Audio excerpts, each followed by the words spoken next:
അങ്ങനെ എൻ്റെ വീട്ടിലെ സുഖവാസമൊക്കെ കഴിഞ്ഞ് ഞാൻ ഇന്നലെ ഹസ്ബൻഡിൻ്റെ വീട്ടിലേക്ക് തിരിച്ചെത്തി. കാലത്ത് എണീറ്റപ്പോൾ തുടങ്ങിയ മഴയായിരുന്നു. മഴ എന്ന് പറഞ്ഞാൽ പൊരിഞ്ഞ മഴ.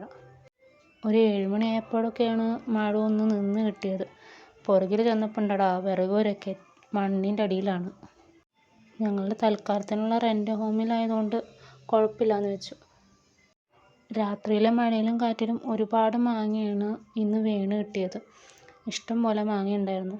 അതിൽ മൂവാണ്ടനും പിന്നെ വേറെ ഏതോ മാങ്ങയൊക്കെ ഉണ്ട്. ആ മാങ്ങയുടെ പേരൊന്നും എനിക്കറിയില്ല.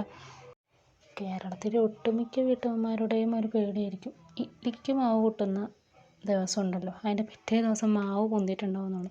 ഞാൻ പേടിച്ചാണ് തുറന്നത്. കാര്യം ഇന്നലെ നല്ല തണവൊക്കെ ആയിരുന്നു, രാത്രി നല്ല മഴയായിരുന്നു. അപ്പോൾ മാവ് പൊന്തിയിട്ടുണ്ടാവില്ല എന്നാണ് ഞാൻ വിചാരിച്ചത്. പക്ഷെ എൻ്റെ പ്രതീക്ഷകളൊക്കെ തെറ്റിച്ചുകൊണ്ട് മാവ് സൂപ്പർ ജെറ്റ് പോലെ പൊന്തിയിട്ടുണ്ട് കേട്ടോ.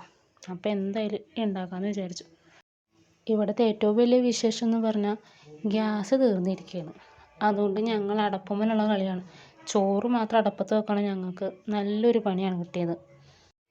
ഈ തണുവത്തായതുകൊണ്ട് വിറകൊട്ട് കത്തണമില്ല. പിന്നെ പാത്രങ്ങളിൽ ഒരുപാട് കരിയും പിടിക്കും. അതിനൊരു ബുദ്ധിമുട്ട് മാത്രമേ ഉള്ളൂ വിറകടുപ്പുമ്മൽ എന്തെങ്കിലും ഉണ്ടാക്കുന്നതിന്. ഇഡ്ഡലിക്ക് സാമ്പാറിന് ഇവിടെ വലിയ ആവശ്യക്കാരില്ലാത്തതുകൊണ്ട് ഞങ്ങൾ ചട്നിയാണ് എപ്പോഴും ഉണ്ടാക്കാറ്. സാമ്പാർ ഉണ്ടാക്കി എപ്പോഴും കൊണ്ട് കളയലാണ്. അത് കാരണം ഇഡ്ഡലിക്ക് ഞങ്ങൾ പൊതുവേ ചട്നി മാത്രമേ ഉണ്ടാക്കാറുള്ളൂ.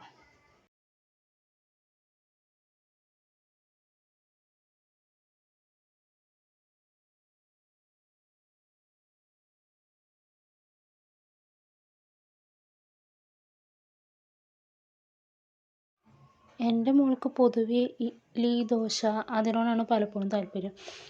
പുട്ട് അവൾക്ക് പൊതുവേ ഇഷ്ടമല്ല. അതുകൊണ്ട് ഞാനെപ്പോഴും ഇഡ്ഡലിയൊക്കെയാണ് വീട്ടിലുണ്ടാക്കാറ്. ഇഡ്ഡലിയൊക്കെ ആകുമ്പോൾ അവൾ വേഗം കഴിച്ചോളും. അപ്പം ഇന്ന് ഇഡ്ഡലി ആയതുകൊണ്ട് മൂപ്പരിക്ക് വിശപ്പ് ഇത്തിരി കൂടുതലാണ്.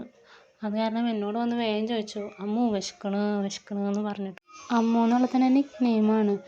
ആ പേരാണ് അവൾ എപ്പോഴും എന്നെ വിളിക്കാറ്. എനിക്കത് ഇഷ്ടമാണ് അങ്ങനെ വിളിക്കണത്. എല്ലാവരും അമ്മ എന്ന് വിളിക്കുമ്പോൾ ഒരു വെറൈറ്റി അല്ലേ സത്യം പറഞ്ഞാൽ. ഇവിടെ എല്ലാവരും ബ്രേക്ക്ഫാസ്റ്റ് കഴിക്കാൻ എപ്പോഴും നേരം വൈകും. 9 മണിയൊക്കെ ആവും. പക്ഷേ ഞങ്ങൾ 8 മണിയാകുമ്പോൾ കഴിക്കും. ഞങ്ങൾക്ക് അത്രയും നേരം വിശപ്പ് സഹിക്കാൻ പറ്റില്ല. അതുകൊണ്ട് പിന്നെ രാത്രിയൊക്കെ ഞങ്ങൾ ഒരുമിച്ചിരുന്ന് കഴിക്കാറുണ്ട്. അപ്പോൾ എല്ലാവർക്കും എൻ്റെ വീഡിയോ ഇഷ്ടമായിട്ടുണ്ടെങ്കിൽ നിങ്ങൾ ചാനൽ സബ്സ്ക്രൈബ് ചെയ്യണേ, ലൈക്ക് അടിച്ചോളൂ കേട്ടോ. പിന്നെന്താ, പിന്നൊന്നുമില്ല. ബൈ.